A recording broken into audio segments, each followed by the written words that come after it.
ఇక్కడ ఇవన్నీ మీరు చూసిన తర్వాత దీన్ని లాజికల్గా మనం ముందుకు తీసుకుపోవాల్సిన అవసరం ఉంది. ఇప్పుడే డిప్యూటీ సీఎం గారు చెప్పినట్టు 22వ తారీఖు ఇది అమలు ప్రారంభమవుతుంది.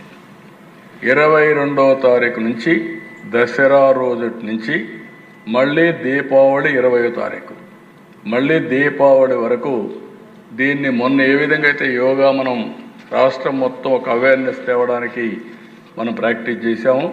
ఇక్కడే మీరు గుర్తుపెట్టుకోవాలి, 30 ఏళ్ల ముందు నేను యోగా చేసేవాడిని. ఈ మధ్య ఫిజికల్ ఎక్సర్సైజ్కి వెళ్ళా. మొన్న యోగా ఇది చేసిన తర్వాత ఇప్పుడు వారానికి 3 రోజులు కంపల్సరీగా మళ్ళీ యోగా చేస్తున్నా. దీనివల్ల బాడీ చాలా ఫ్లెక్సిబిలిటీ వస్తూ ఉంది.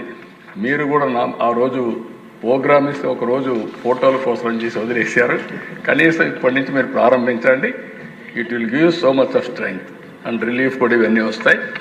అందుకే every house hold, every village, every business establishment రాష్ట్రం మొత్తం అవేర్నెస్ తీసుకొచ్చేట్టుగా ఈ రిఫార్మ్ని సద్వినియోగం చేసుకున్నట్టుగా దీనివల్ల next level of development growth వేడిగా మనం చేయాల్సిన అవసరం ఉంది.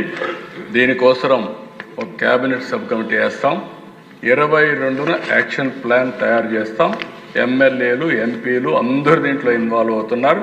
మీరు అందరూ కలిసి చేయాల్సిందిగా మరొకసారి కోరుకుంటూ ఇది